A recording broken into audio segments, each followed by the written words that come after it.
This is apropos. Elon Musk has failed to appear for a voluntary interview with Paris prosecutors who'd summoned the tech billionaire over a probe into his social media platform X and AI chatbot Grok. The case is centred on allegations that the platform's algorithm was used, among other things, to interfere in French politics, to disseminate Holocaust denial and sexual deepfakes. Charlotte Hughes has the story. Last year, French authorities received several reports about the AI chatbot Grok. On X, several women found digitally altered images of themselves created using Grok, in which they appeared without clothes. This young woman was among the victims. It hurts to see yourself like that. It's not really my body, but there are similarities, and the image could be reused everywhere. Grok, which along with X is owned by billionaire Elon Musk, has also been criticised for spreading Holocaust denial content. An investigation has been opened, and earlier this year, X's Paris office was searched. Musk has been requested to respond to these allegations before a French court on Monday. Musk is essentially being accused of failing to properly moderate the platform and of not taking responsibility for the content shared on it. Other staff at X have been summoned for questioning this week as witnesses.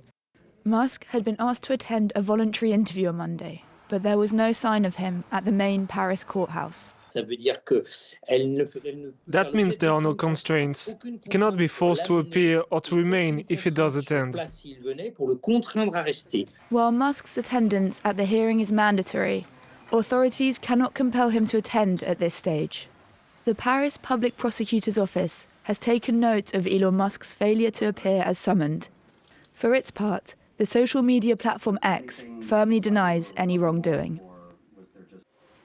Well, for more, we're joined now by Julia Hörnle, Professor of Internet Law at Queen Mary University London. Thanks so much for being with us on the programme. So this French investigation into X, it's just one of several targeting the platform, Julia. It's no surprise really that Elon Musk didn't show up today. Do you think he will have justified that absence, and can he be obliged to cooperate with this French probe? I think he's playing a game to some extent. Clearly, he's based in the US, but let's not forget that actually X is headquartered in Ireland, and the European Commission also has fined X recently 120 million euros, I believe. He's appealing that fine, but in a way, this is not the only action against Grok. For example, Ofcom in the UK is also investigating exactly the same allegation of the creation of intimate involuntary pornography, as well as obviously some of children as well. So this is a serious allegation. Yeah, as you say, the European Commission also investigating X. How serious is this? You say it's a serious investigation, but we're talking here about X being accused of being complicit in possessing and disseminating child abuse images, and yet we're seeing the company not really engaging with that investigation. I guess the problem here is that we have a fundamental difference in conception of free speech in the US and in Europe.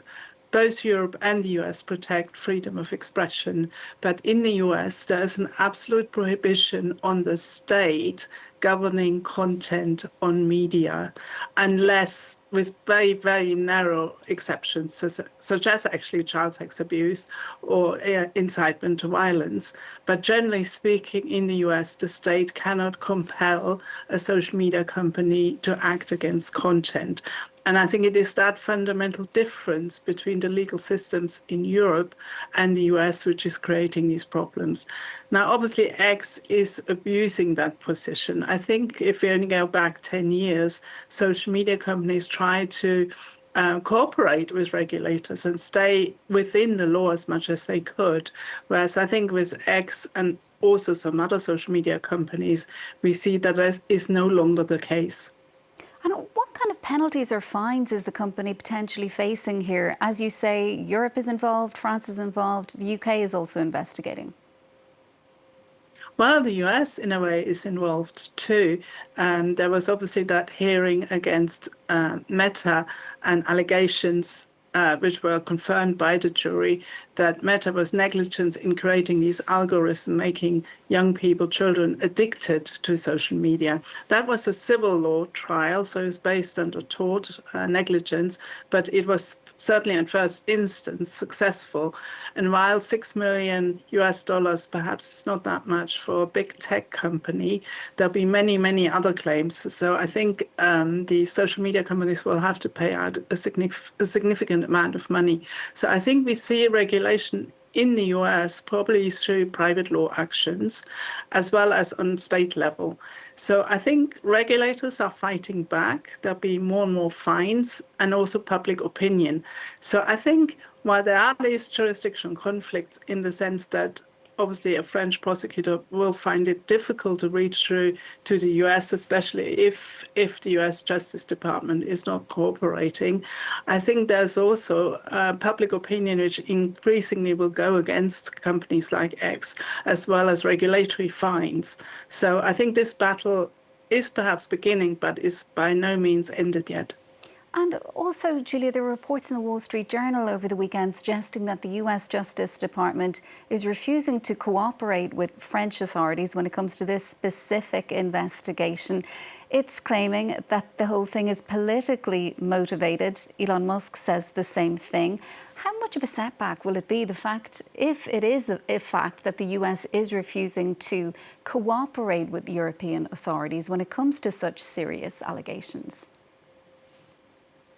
Well, I guess under international law, each legal system is separate to some extent. So a French criminal allegation as such ends at the French border.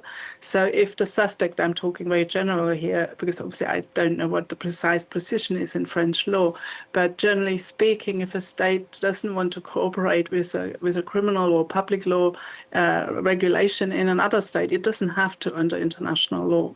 Having said that, as far as the political dimension is concerned, we see obviously also regulation in a number of US states, even in the current climate, which try to make social media safer.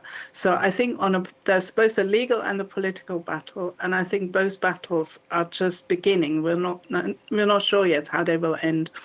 But as far as Elon Musk being based in the US is concerned, I guess there's no direct legal obligation of the Department of Justice to cooperate. And in that case, would you expect France to perhaps go as far as issuing ultimately an extradition arrest warrant for him if he continues to refuse to cooperate? It's not just Elon Musk, of course, that authorities here want to speak to. There's several executives at X that they are seeking to have some kind of constructive engagement with, as they're putting it. So in terms of extradition, it depends whether the extradition treaties usually are bilateral. It depends whether there's an extradition treaty in place, for example, between France and the US. If there isn't, then purely from a legal position, the US has no obligation to extradite anyone. And do you think that this investigation, these various investigations, have the potential to worsen what is already a fairly tense transatlantic relation currently? Yes, I guess and that is political. I guess we see a geopolitical tension on many, many different levels at the moment, sadly, between the US and Europe. And I think this is one factor. And clearly the big tech companies are now so powerful and so rich, and that causes problems, I think, as well. So I think that there is a geopolitical tension, and I think the freedom of expression issue and the far-right movement in the US obviously play into this, yes. And Julie, do you think there's a risk that investigating judges in the French case might be targeted by the US in terms of sanctions? Because we've already had a former European commissioner who's closely involved with putting together the EU's digital regulations sanctioned last December, and also the French MP who raised the initial concern and complaint in this case was also seemingly removed from a list of people who are granted access to the White House as recently as February. But I think it goes two ways. I mean, X is headquartered in Ireland, so it is actually established within the European Union. And I think if it wants to continue to have users in the European Union and relatively good relationships with the users. I mean, the commercial relationships, I think, go both ways. It's not just one way.